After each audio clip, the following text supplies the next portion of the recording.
Now you should be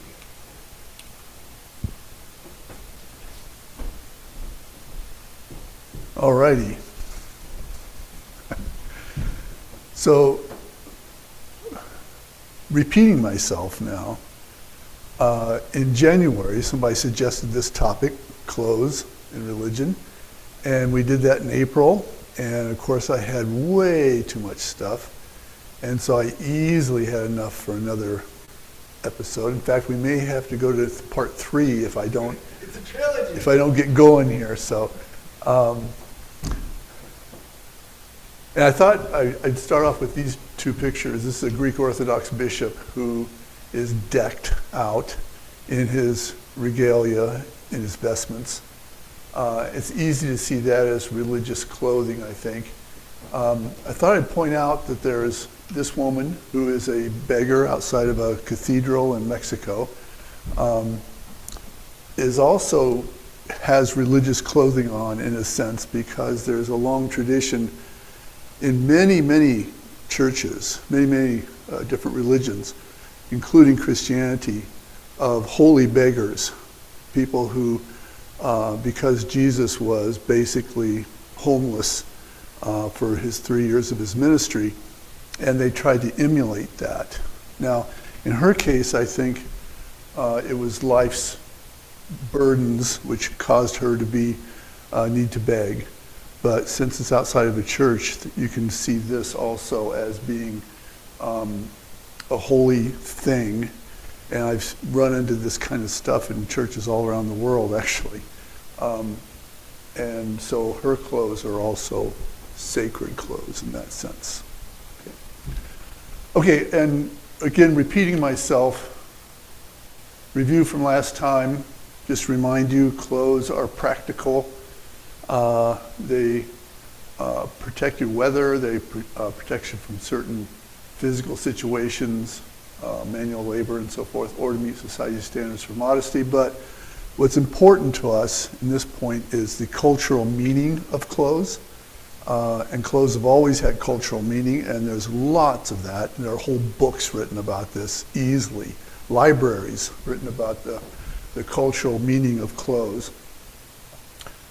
Social status, relative wealth, personal expression of identity. I am who I am, read my shirt and I'll tell you who I am, kind of thing, you know. Membership in a group, advertising, dozens of other cultural expressions.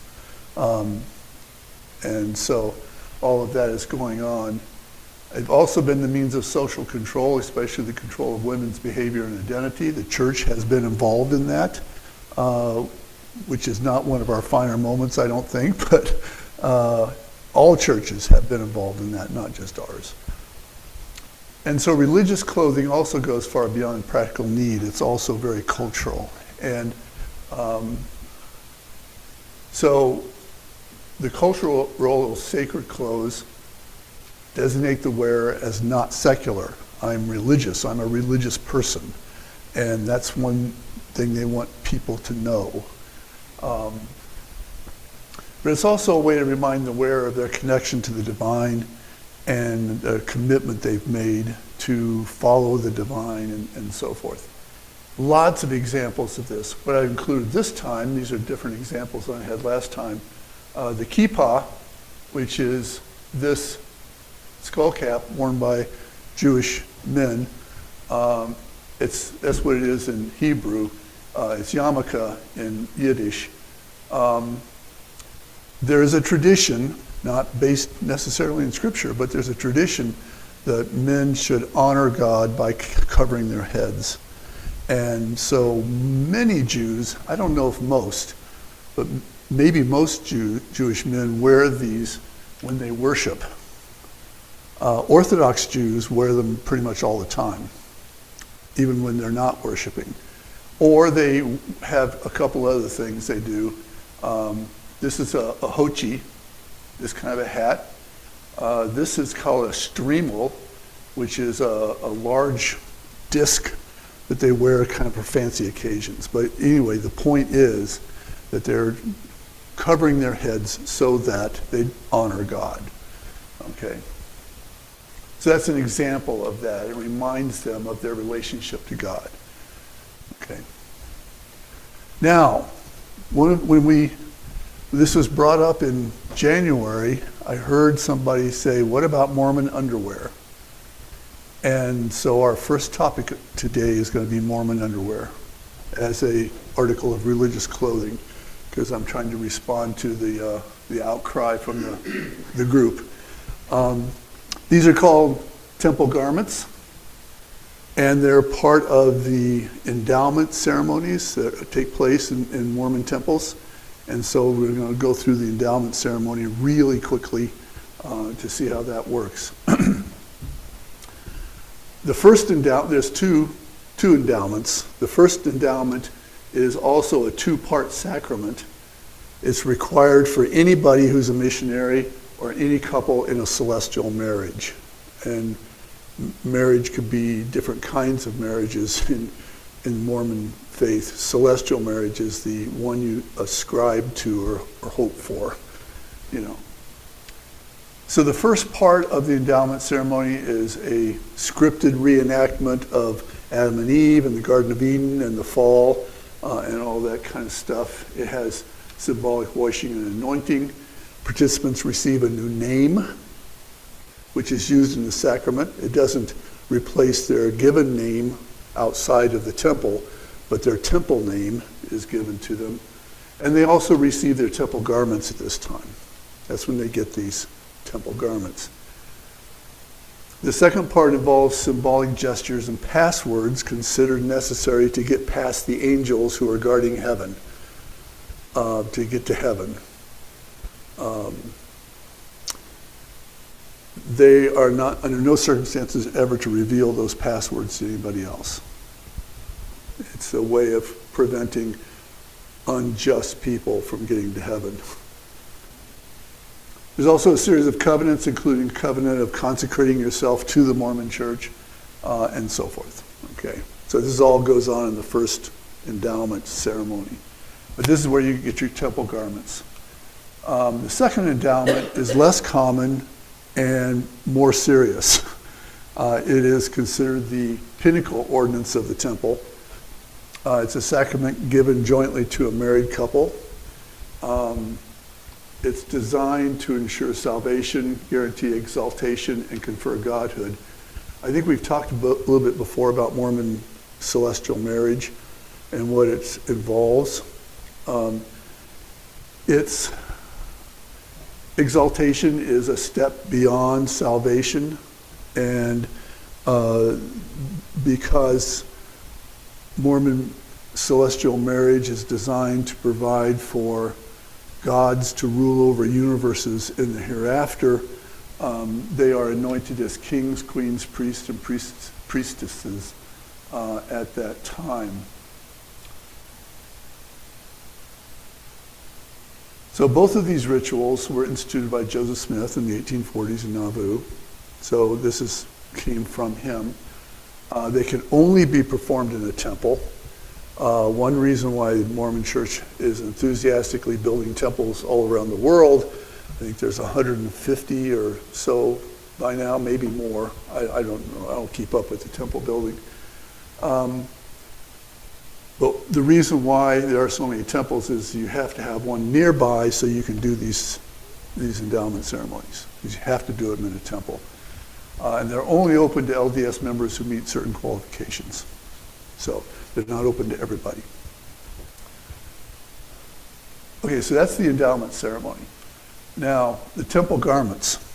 Okay, the temple garment you get during the first endowment is a kind of underwear, which is given as part of the washing and anointing part of that first endowment. From that point on, you wear it all the time, okay? With some exceptions for exercise. As you can guess, you can't really go swimming very easily with your temple garment on. Exercise usually requires that you wear flexible clothes which are not burdensome, and they might get in the way of that too. Maybe, I don't know if there's other exceptions, but I know that there are exceptions made for exercise.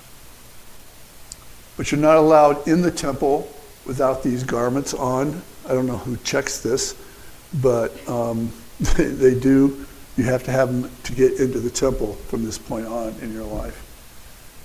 They're seen as reminders of the covenant made in the temple that you made during the endowment. It's supposed to constantly remind you of your commitment you made during the endowment ceremony. It's also seen as symbolic or literal source of spiritual protection against temptation and evil. So it's supposed to block you from temptation and evil, or remind you to be resistant to temptation and evil. Some have seen it, and there are testimonies of people who say that they physically protected them as well in car wrecks or natural disasters or in fires or whatever. And this was common enough that the church finally, 10, 12 years ago, said there's actually nothing magical or mystical about the garments, So if you drive your car 100 miles an hour into a brick wall, your garment is not going to save your life, So don't assume that it will.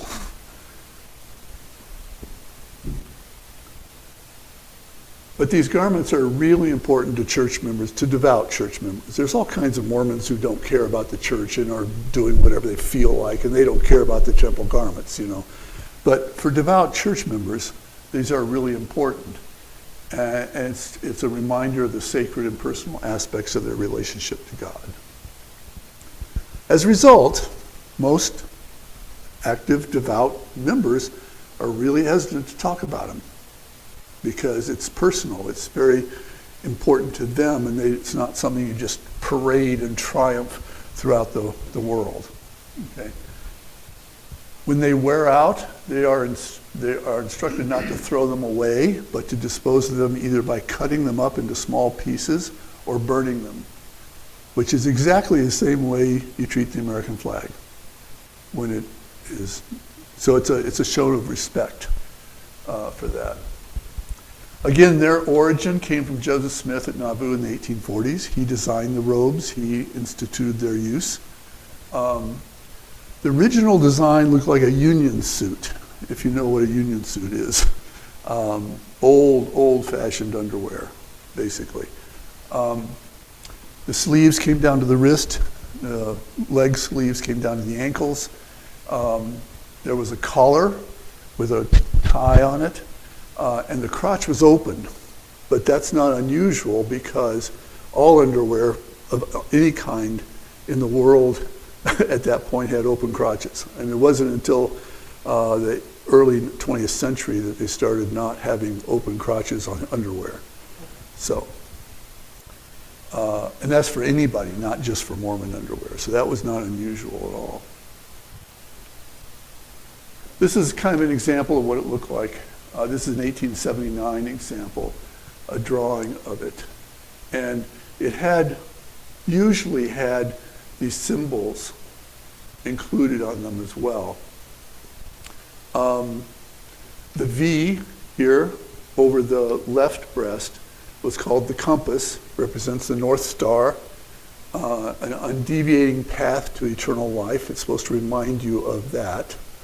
Okay, the backwards L over the right breast is called the square, and that reminds you of the justice and fairness of God and keeping the commandments of God. So that's close to your heart. Those are the things that are close to your heart. The horizontal lines at the navel, which didn't really show up in this diagram, but the right knee also here represents humility and faith in God. That's what that's all about. The collar here with the tie represents the yoke of God is easy and God's burdens are light. They were made of unbleached cotton, which meant they weren't really white. Unbleached cotton is usually sort of how do you describe it? It's kind of like a light tan almost kind of color. And held together by double knotted ties. You can see the ties here, which are said to represent the Trinity and the marriage covenant. So in other words, everything on here was symbolic of something that you're supposed to remember, and also of the endowment ceremony that you went through to get it in the temple and what you promised at that time. Okay.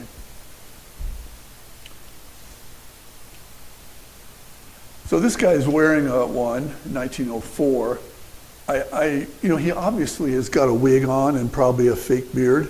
And I think it's probably because he's trying to hide his identity.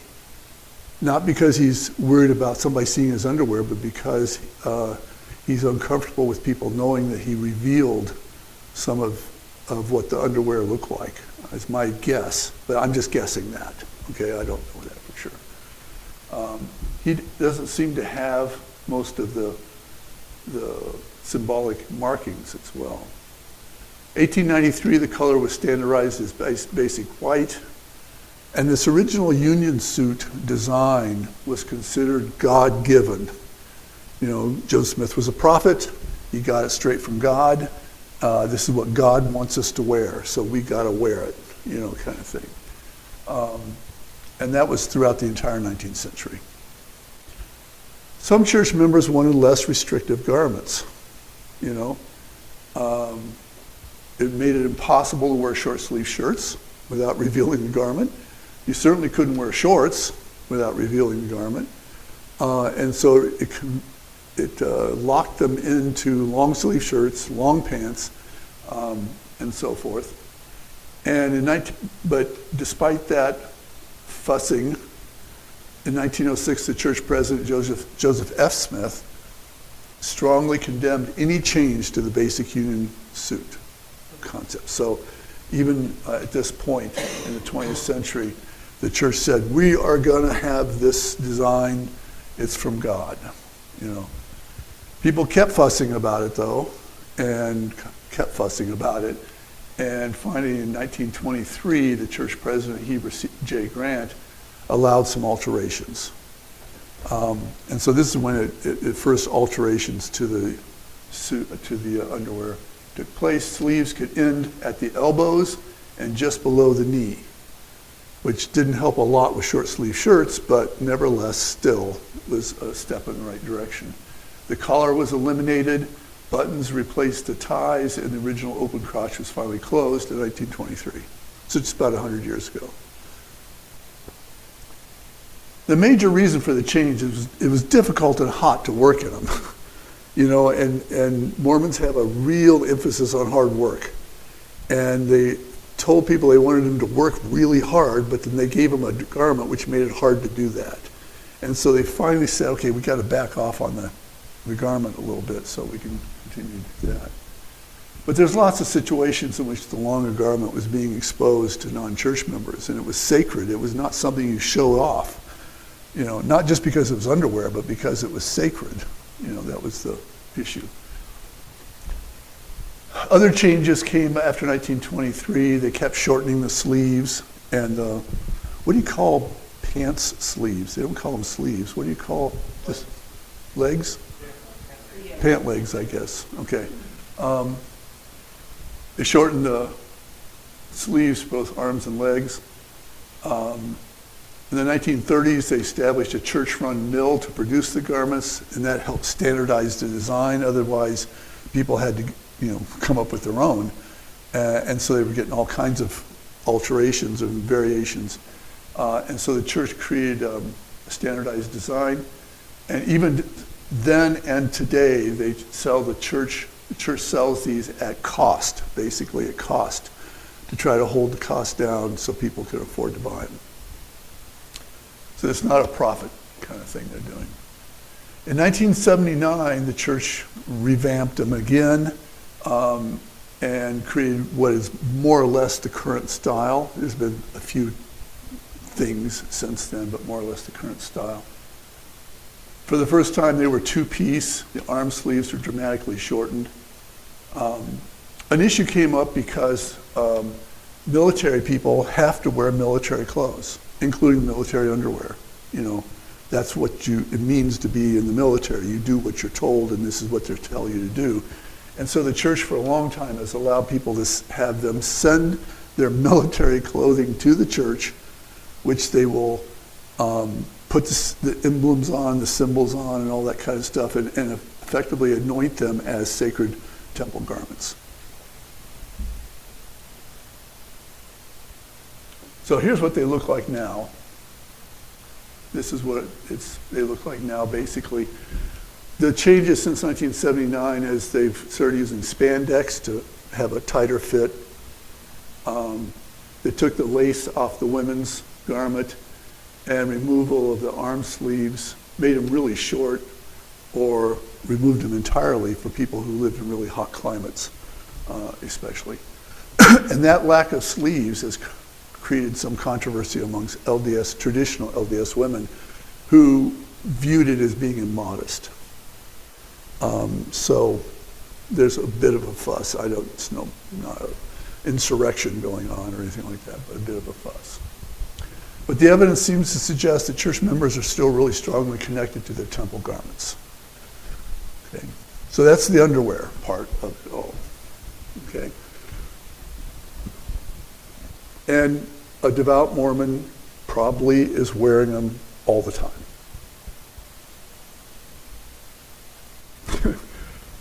If it needs to be said, I've never seen a Mormon without their clothes on, so I can't vouch for that, but they probably are wearing them all the time. I've had a couple of good friends who are Mormon, and I almost asked them once, can I have a peek at your t-shirt? But of course, that's incredibly inappropriate, and I wasn't going to do that. Yeah. So those don't seem to have any symbols on them. Yeah, they don't. I think the symbols have dropped off.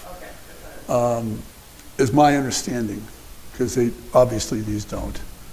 So now, what about temple robes? There's another thing you get during the anointing are temple robes, which are different, and these also are something that they get. This is part of the second. I think this is part of the second anointing sacrament, in which the sealing of the married couple takes place, in which they're sealed for time and eternity, which means you're married forever, and in the hereafter for, until infinity. So, the key garment is a robe with a sash. You can see the sash here, an apron, which is the green thing, and a veil. Women have veils, and men just wear a cap. All of it is white, down to the shoes, socks, everything, except for the apron. And the apron is green, which represents the fig leaves that were given to Adam and Eve at the Garden of Eden. So, remember there's a reenactment of that whole thing that goes on in the anointing ceremony, and that's what these, I think, are for. And as I understand it, it's common for LDS members to be buried in their temple clothes. So, okay, that's the LDS underwear and temple clothes and so forth. Any comments? I don't know what Community of Christ does for underwear, but I think we just buy from Hanes or Fruit of the Loom or whatever you want. But Leave that up to the individual member. I think so. Another thing that was mentioned in January was clerical collars. And so I thought we'd take a look at this. Clerical clothing. This is not Mormon now. This is everybody else, basically. Clothes, this refers to clothes worn by ordained ministers. And there's basically two categories. Vestments, which are restricted usually to just worship services. And then clerical clothing, which are designed to be everyday clothes. The clothes you wear when you're not actually serving sacraments and doing ministry in the church. But these categories are not absolute, and there's all kinds of ministers who wear clerical clothes during worship. That's not unusual. So, and the most common example of clerical clothing is the clerical collar. It's been widely adopted by all kinds of Christian denominations. And it's so recognizable, so common, so recognizable that even people who are not at all religious probably understand what it means. That person is a minister. So the clerical collars and shirts, we'll talk about the collars first. Collars are almost always white. No matter what other color might be going on, the collars are white. Now they're usually made out of plastic. Used to be made out of linen or cotton. And originally, the full collar was white and was exposed, like what this guy is wearing. This was the original plan. But now usually it's worn under a black, usually black. It doesn't have to be black, but traditionally it was a black shirt with a collar called a collarette or a collarino. Those are both just ways of saying small collars, okay? Which leaves just a small square of the white collar showing underneath the chin. And that's way more typical now than the full white collar. And sometimes it's not a collar at all, but a detachable tab that's kind of hooked to what we might call a dickie, you know, a little thing like that you wear underneath your shirt. So, clerical shirts are related. They're very common. They're basically just ordinary looking shirts, but they're designed for ministers to wear when they're not, usually when they're not serving in church, out in the world. Let people know they're ministers, basically. That's what the collar is all about, is to let people know you're ministers. Traditionally, the clerical shirts were always black, but increasingly, more and more denominations are going to other colors, usually purple, red, or sarum blue. That's the Lutheran blue. And it's close to the color of the chairs. We'll see an example here. Being relatively common. But they're worn by everybody. All the traditional denominations wear them. So Roman Catholic, as well as Lutheran, Anglican, Methodist, Presbyterians, and some Baptist. I don't think, Anglican includes Episcopalians. Okay. Even some Baptists wear them, but not usually, but some Baptists even wear them. So here's examples. These three here are wearing the traditional black shirt with the black collar and the white tab underneath their chin. These other ones are showing examples of other colors of shirts, of clerical shirts, but the tab is always still white. So you can see how that works. And this is a drawing of a traditional clerical collar, which is designed to be worn with other things like a coat or something like that. Now, I wanted to put this picture in. This is Teresa's Lutheran confirmation class when she was 13 years old. There she is right there. Of course, front and center, like she should be. But I wanted to point out that the two ministers here and here who were involved with this, I assume they were involved with this. Were they both involved? Are both wearing the collars. And they're also wearing surplices. This kind of tunic is called a surplice. And I looked at this picture later and I thought, okay, the girls are all wearing white shoes and the boys are wearing dark shoes. Is that required? And yeah, but are the shoes required to? Yeah, okay. But anyway, so they're wearing their collars. Where did it come from? It was actually consciously invented in 1865, although it's based on things that happened before, and we'll talk about that in a minute.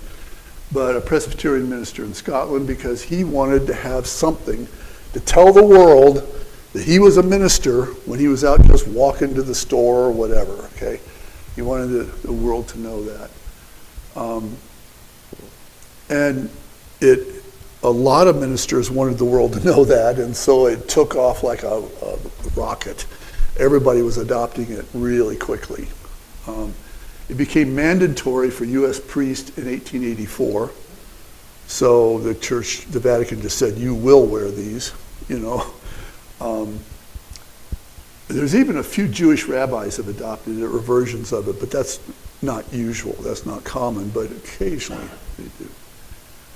Orthodox clerics rarely wear the collar, and the ones that do are usually in Western Europe or the United States. But it's so ingrained that in the 1950s there was a movement to replace the collar with a, with a straightforward shirt and tie. This went nowhere. Ministers said, no, no, no, we're not going to do that. We're going to wear our collars, because they liked the collar and the identification that gave. So,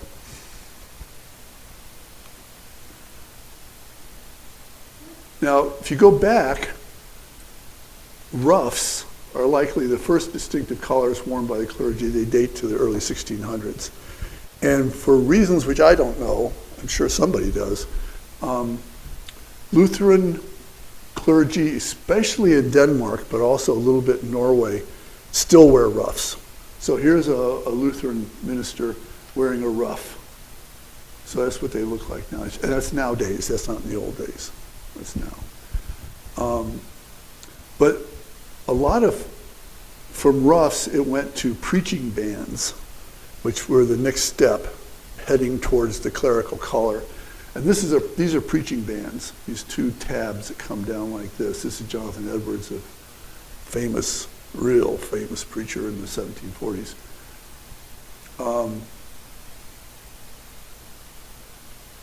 Now, lay people were wearing preaching bands also, and so it kind of originally they said, okay, only white for the ministers to let the people know that's what they are.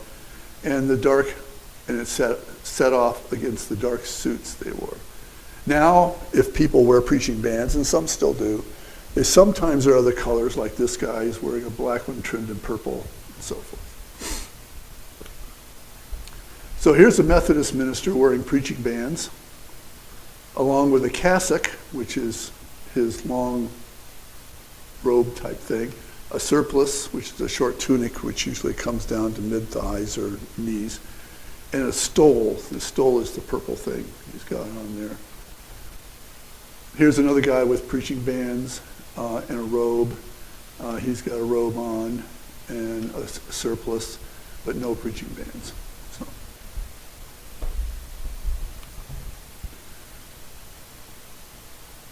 The bands were common in England by the 1650s. And but not only just for church people.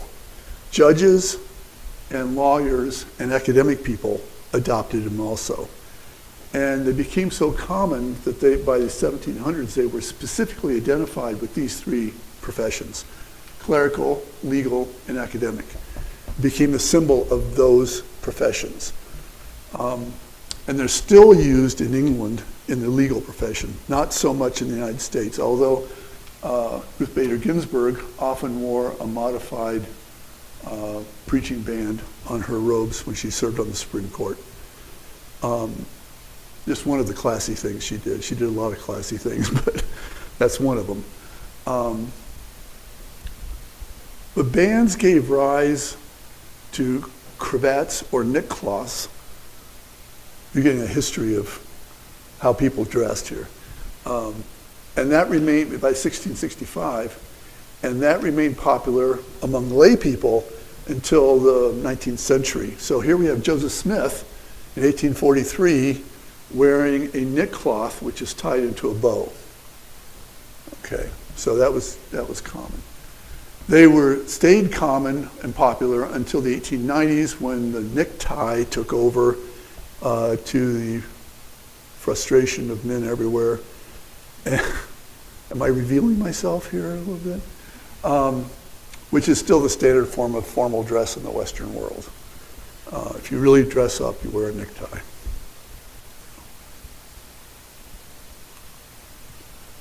Other clerical clothes, a cassock. This guy's wearing a cassock here. It's long sleeve hoodless garments, extends to the ankles. They're usually black, except for in tropical areas where they're white. The Pope almost always wears a white cassock, though, for whatever reason. Then the capes. Capes were originally a practical thing to add to a cassock to keep you warm when it was cold. but it became also stylish in a sense. And so they have short capes, like this guy's wearing a short cape right here, and a stole tied into a belt.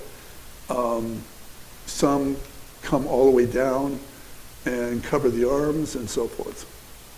And robes are essentially full-length capes that fasten in the front, because capes don't fasten. A robe fastens, and but they're full length. Robes almost always go down to the ground. So this guy's wearing a cassock without a robe, but you've seen other robes here. Hats, these are all come from the Roman Catholic tradition. A zucchetto is this skull cap, which looks a lot like a yarmulke. A beretta is this thing, and a cappello romano, which is basically Latin for a Roman hat. Looks like this, and a lot of priests wear that. But these are all mostly Roman Catholic stuff. So, impact of clerical clothes on culture. Legal dress was similar to clerical clothes, true for traditional academic attire. This is where it all came from. Almost all universities in the 1700s were founded to provide religious education. So important that some earlier ones, you had to take on priestly vows, basically, to be a professor, including celibacy. So it was logical to adopt clerical attire for academic clothes. So you see these undergraduates who just graduated from Cambridge University in England wearing preaching bands as part of their regalia. In the United States, this is a Platteville, of course. And the traditional academic attire now is a robe with a modified cape. That's what this thing is. Okay? And hats. And this is actually a Beretta-style hat, which I think is really cool. I got the mortarboard, which is cheap, but not nearly as classy. And we're posing with one of our best students we've ever had. We were proud of her. These are, by the way, two professors who are my colleagues. She's wearing students almost never wear, undergraduate students almost never wear the cape, but they do wear stoles only when they have achieved extremely high honors, and the stole is an indication of high honors. So, the stoles, by the way, are built into the faculty robes, in case you're curious about that. I was tempted to wear mine today, but I thought, but they're hot, and I didn't want to get it out, and so I thought you'd think it was stupid, so I didn't. What about priesthood, men's clothes, and the RLDS community of Christ? Well, for almost all of the 20th century, the standard dress, as you know, was a white shirt, black tie, black suit, or dark suit, dark tie, something like that. So we look at the Lancaster congregation in 1947. You can pick out the priesthood members pretty easily. They're the ones wearing the dark suits, see? And here's another one over here. And so you can pick them out pretty easily. When Judy was ordained, we have Judy's ordination here in 1987. Marvin and Wayne Barentine and Scotty Sheets all ordained her, and even at that late date, for really special things, and Judy's ordination was special, of course. For special things, most priesthood members still wore the traditional dark suit, white shirt, black tie, and which seemed appropriate. Although now you're seeing by this point other kinds of ties being worn, so that was the radical statement that Marvin and Wayne were making. By the end of the 20th century, male priesthood members were often wearing suit and ties of all colors, Mostly still wore ties when they were doing ministry, but they were all different kind of colors. I almost put a picture I have of Terry doing a service when he had his tie on and so forth. I should have put that in, Terry, just so you can see yourself here when you back in the day. But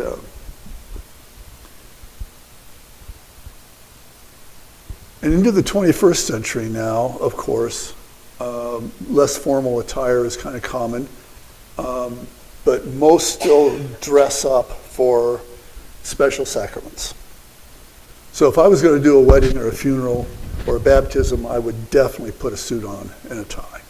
I would definitely would. Unless it was a situation, I've baptized people at a reunion where it's different. Everything's different at reunion. And that's the point here. By the way, women unfortunately were ordained late. And so there's all kinds of variety of what women wear. There's no uniform or something like that. But we need to stress the priesthood dress has always been a function of local congregations and their local culture. Some congregations are very conservative and very traditional, and they want their priesthood to dress up even now.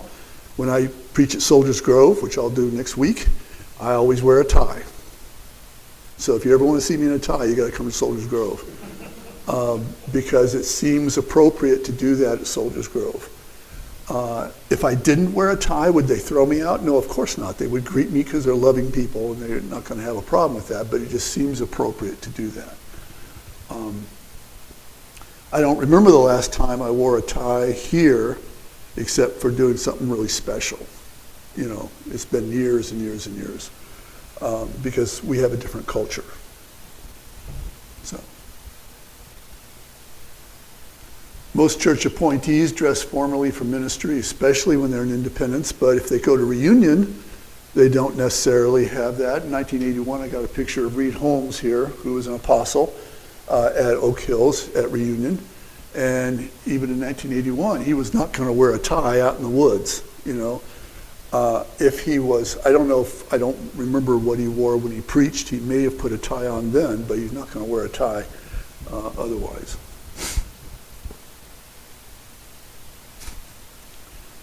Actually, you're shaking your head? Randy Holmes was his nephew, and that was Teresa's boyfriend, and was my best friend, and that's how I met Teresa. You stole his girlfriend? No, he broke up with her. He broke up with her. Oh, you're the rebound. I was the rebound, and she went for quantity rather than quality. Because I'm a lot taller than Randy, but other than that, otherwise he was smarter, better looking, musically gifted, and athletic. But other than that, I was just big. So Reed Holmes, and actually Reed Holmes was the first apostle I ever met in the church. And I was pretty impressed with that fact. So here's some examples of RLDS Community of Christ. Slabtown, Wisconsin Church, which some of those members ended up forming Lancaster. Slabtown is where from here? It's out by Potosi? No, out 35, going towards Wilmington. Oh, okay. There's a Slabtown Road, so I figured it was probably in that. Okay. So it's almost straight west of here.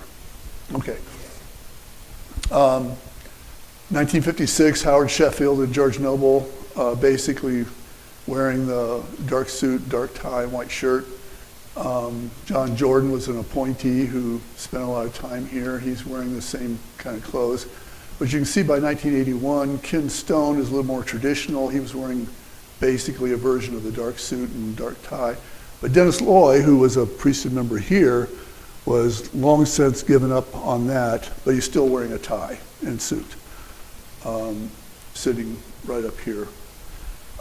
And then I threw a picture of me in 2013, which I'd long since given up on ties at this point, except for special stuff. I think that's appropriate for special stuff.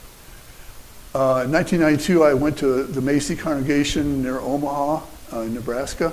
It was a Native American congregation, and this is one of the priesthood members. Of course, this is what he wore, which was culturally appropriate for an Omaha Native American to wear. And then Fidelis Abaka, who's from the Côte d'Ivoire in Africa, I don't know what he wore when he ministered in Cote d'Ivoire, in Africa. I have no idea. You guys can speak more to this. How formal are they? In Malawi. In Malawi. They usually wore a tie, a suit, and quite frankly, they wore suits like every day. Okay, So okay. it wasn't. So it was more cultural. Yeah, it was very cultural. Okay. So I assume, I mean, Cote d'Ivoire is a long way from Malawi. Yeah, oh yeah. And a whole different culture, a whole different traditions. So I don't know what he wore there, but I know that when he came to Independence, and I got to know him a little bit there, and this is in the temple, and so of course he dressed up. Whatever he wore back in his congregation, he dressed up to come to the temple, which, From what I have remembered, so as 70, we had 70 meetings, and so Yeah. the last World Conference, we had a live stream to Cote d'Ivoire, and they were wearing, not all of them were wearing suits, they're all wearing long sleeve button-down shirts and ties. So the suit jacket would have gone, but long sleeve button-down shirts and ties. yeah, makes sense. Okay. So there's all kinds of things going on in the community of Christ, but it is congregationally specific. But my guess is most appointees still dress up when they're doing ministry, especially when they're in Independence. It's my guess. I don't know. I don't hang out with appointees that much anymore. And it's a new generation of appointees? Yeah, I know. So I don't know what the young ones are doing now, younger ones are doing, so I don't really know. You guys know? On a day-to-day basis or? No, I mean for worship services and doing ministerial things, you know. I don't know what they do. I mean, conference, we're still wearing the suits. and- Yeah, in conference, I think they, But there's still a lot of button-down, short-sleeve shirts and khakis that you come in. Yeah. Business casual. yeah, that's, So based on the website of the church, when they do their whole bios and things, Yeah. they are wearing suit jackets and button-down shirts with no ties.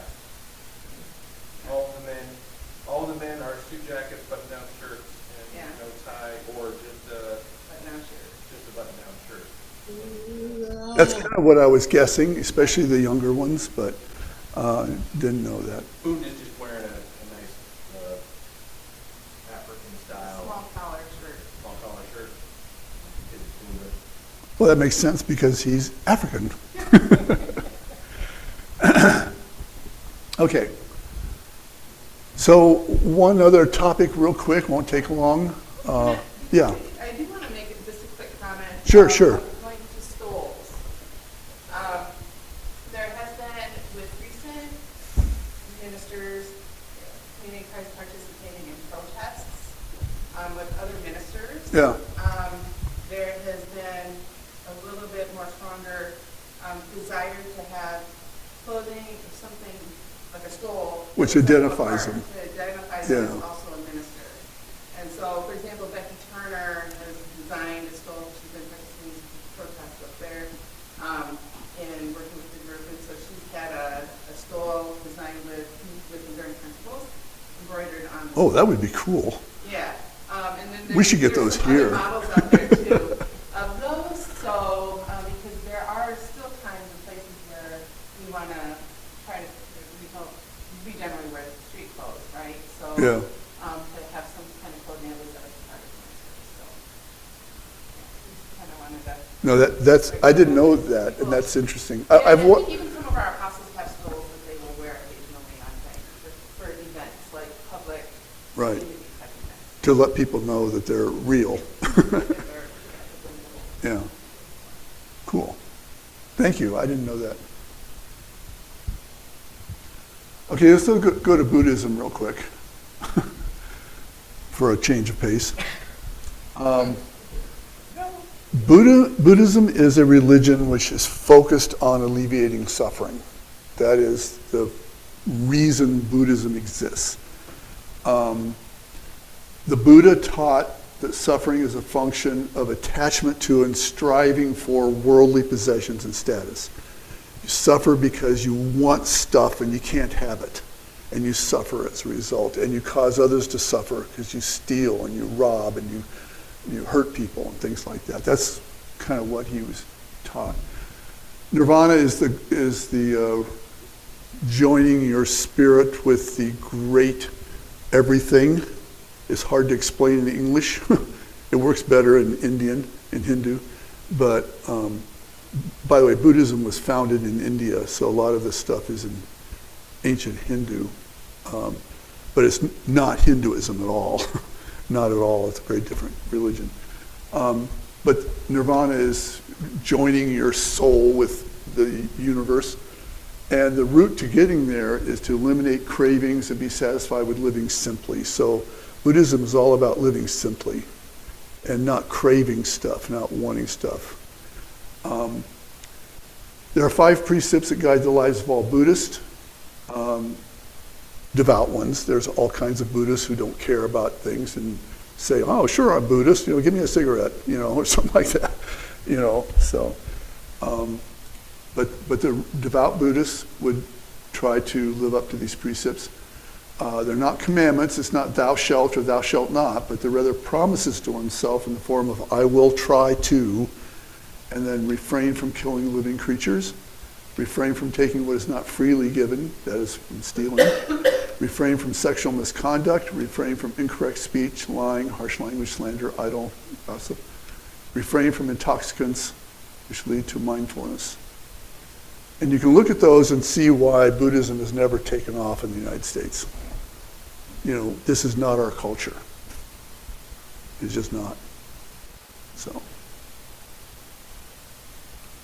Now, there are 5 additional precepts on top of those 5, another 5, which guide the lives of those who desire higher spirituality, including monks and priests, and especially committed lay people.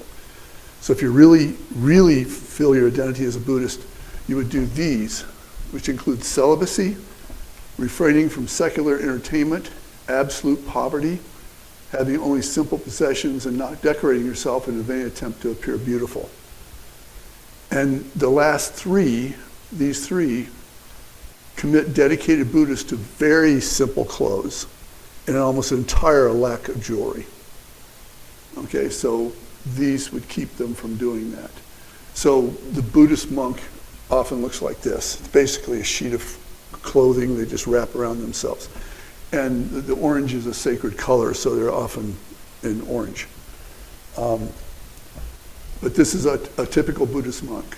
And lay people who are really committed will also do that. So there's a real strong sense of clothing being a religious identifier for Buddhists. If you take it seriously and do what they say here.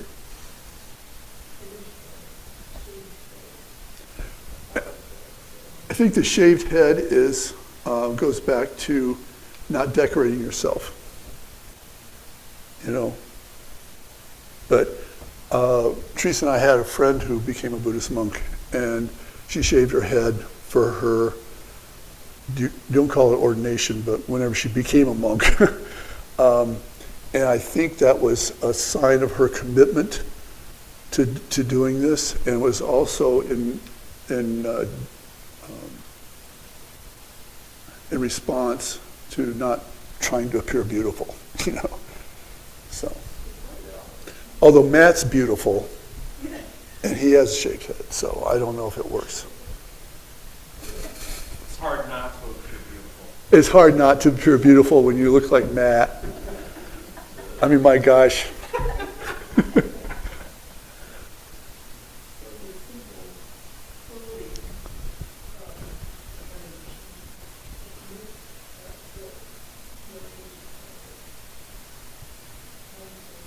Hand sewn. Yeah, so she made her own clothes, which was the way of living simply, and it was a simple garment. This is a robe, basically, with a belt, as I recall. She had a belt, I think. Okay, we have maybe a time to do this. I thought we'd talk about ghost shirts, Native American ghost shirts, which is to me, a very interesting example of religious clothing. This would be our last thing. So in general, when people are oppressed and somebody is crushing them, it's not uncommon for messianic sort of religious beliefs to pop up as a way of dealing with being oppressed and being treated really badly. And so the Rastafarians in Jamaica is an example of that. Rastafarianism is a messianic religion in which they all say they're going to go back to Africa and live without white people lording over them, you know. Jews and European pogroms in the Holocaust had waves of messianic expectations, expecting the Messiah to come any minute. During the late Middle Ages in Europe, when it was really horrible in Europe, Christians were waiting for Jesus to come back. Wouldn't this be a good time, you know, during the bubonic plague and the wars and all that kind of stuff? The ghost dance is an example of that, okay? It swept through the Native American world in the late 1880s. By that time, virtually all natives were locked on reservations. They had been severely genocidally depopulated. Like 90% of all Native Americans had been killed by this point. And they were completely controlled by whites. They could not live their lives the way they wanted to. There were all kinds of rules that kept them from living their traditional cultures. And so in response to that, there was this messianic religion, which started by this guy, Wovoka, a Paiute who lived in western Nevada. And during a solar eclipse in January 1889, here's a picture of that solar eclipse, by the way, which I actually found online, so I threw it in because I thought it was cool. No, I didn't take this one. I was not in Nevada for this eclipse, and I'm not going to ever say that you're good looking again, Matt, because you. But during the solar eclipse, he delivered the ghost dance vision, which basically, pared down to its simplest things, is a great flood was going to come upon the land, wiping it clean of all white settlers. All white settlers were going to die. Thunderbirds would swoop down and remove the natives just before the flood, but only natives who were devout and who had not sold their identity out to the whites. And when the water receded, the buffalo and the righteous natives would be restored to the land, and all things would be as they were before the whites came. So it was a yearning to go back to the way things were before the horrors of white colonization had come in. In preparation for for fulfillment of this vision, Wovoka said, had two requirements. You have to do these two things. One, live moral and peaceful lives. Don't hurt anybody or do harm to anybody. You must not fight. Do right always. Do not make trouble with them being white people. So this was one of his injunctions. And they were to dance the ghost dance in preparation for this happening. So called because they prayed for their ancestors' return to spirit and inhabit their bodies, which would make them immortal. Okay. Wovoka spoke English. He had knowledge of Christianity. The teachings of Jesus obviously influenced his vision. He wrote something called the Messiah Letters. He spoke of the life of Jesus on earth, and he likened biblical judgment day to the ghost dance apocalypse that was going to happen and restore the Native Americans to their land. Christian nonviolence seems to have informed the first requirement, and the imagery and symbolism of the ghost dance itself embodied Christian principles. Okay. So he preached. Now, you have to realize Native Americans had been hunted, literally hunted, by whites and shot and killed by the millions. And so bullets were a big fear. And so Wovoka preached that the wearing of a ghost shirt would protect the dancers from the bullets of the white soldiers and settlers. A lot of the hunting was done by white settlers who would organize bands and go out and just shoot people.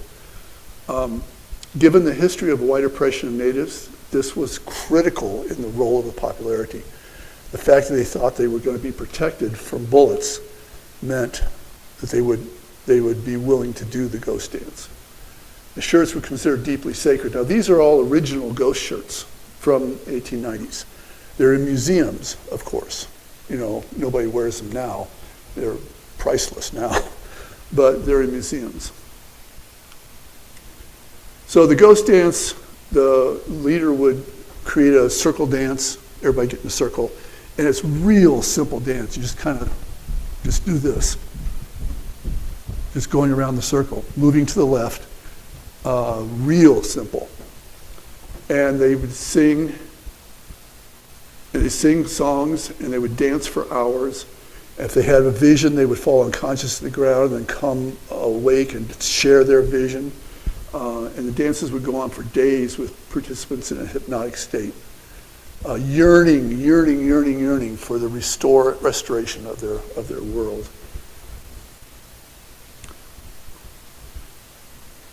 This spread like wildfire because everybody had been, dispirited.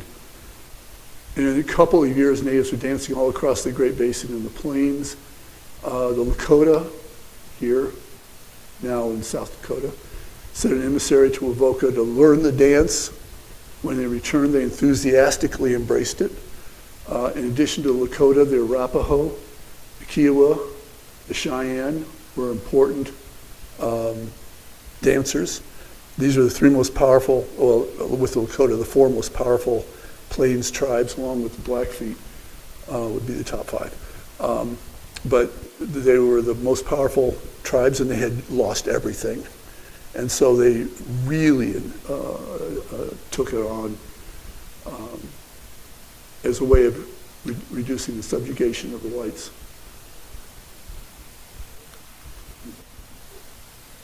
So remember, Woboka overtly forbid violence. There was virtually no examples of violence associated with the ghost dance, none. But whites were terrified of the dance. They didn't understand it. It gave natives confidence and gave them hope. And that's two things that the whites did not want the natives to have, was confidence and hope. They wanted them to be subjugated, oppressed people. They showed no sign of fear or subservience. So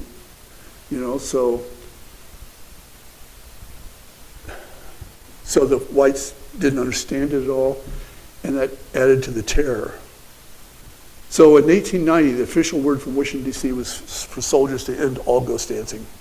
By force, whatever you got to do, stop the ghost dancing. Okay, let's, 2 minutes, might be able to do this. We're going to do Wounded Knee because it's connected to all this.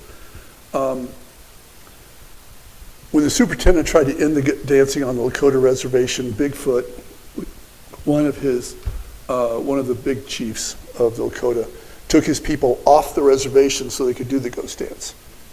And but in the meantime, Sitting Bull was killed. He was arrested and was killed. And he was so popular that people were worried that it was going to be an uprising. The only reason there wasn't an uprising among natives was because of the ghost dance religion, because it said, don't hurt people, so they didn't. But at that point, Bigfoot was really nervous. He decided he better get back to the reservation because they're going to hunt him, which they were definitely going to hunt them. And so he went back to the reservation, and on his way to Pine Ridge Reservation, they ran into U.S. soldiers, and they took him to Wounded Knee Creek, and they disarmed him, and 120 men and 230 women. And so they were all just milling around here in that. And as they were disarming the group, the people started ghost dancing with their ghost shirts on. And the warriors were insulted by the body searches they were doing. The soldiers were freaking out because they did not understand what this ghost dance was all about. They didn't know what was going to happen. Tension was really high. One of the warriors, named Black Coyote, was deaf, was holding a rifle, and did not hear the repeated statements, obviously, to give up his weapon. At one point, Witnesses says he lifted his weapon up like this, but not in a firing position. He lifted it up like this. And the next instant a shot was fired. And people don't know, they fuss, I mean, it'd have to either be Black Coyote or a soldier, because he had the only gun left amongst the Native Americans. And so who fired the shot is still debated. And I don't know if it was an accidental shot or a result of nervousness or intentional, but we do know that after that first shot, everything just went crazy. The federal soldiers just opened up with everything they had, including Hotchkiss guns, which were something like a grenade launcher that could fire a shell a second. And they just obliterated all the Native Americans. Out of the 350 or so natives, 300 died. 25 soldiers died, almost all of them from friendly fire. You know, they got caught in the crossfire. And you can see how that works here. This is where the massacre site was, is right down here in this valley. There's a hill right here. This is Wounded Knee Creek back here. There's a museum there now. That's what that is. There's another hill over here off the picture, and there were soldiers on both hills shooting down at them, and so they were shooting towards each other. And that's why you had 25 soldiers that died from friendly fire. And they just massacred everybody. So obviously, the ghost shirts didn't protect them from bullets. Here's Bigfoot in life. Here he is after the massacre. It was in December, by the way, so it was snowy. So this is Bigfoot after he'd been shot and killed. And then here's the soldiers, bearing a mass grave, the Native Americans. So that's that.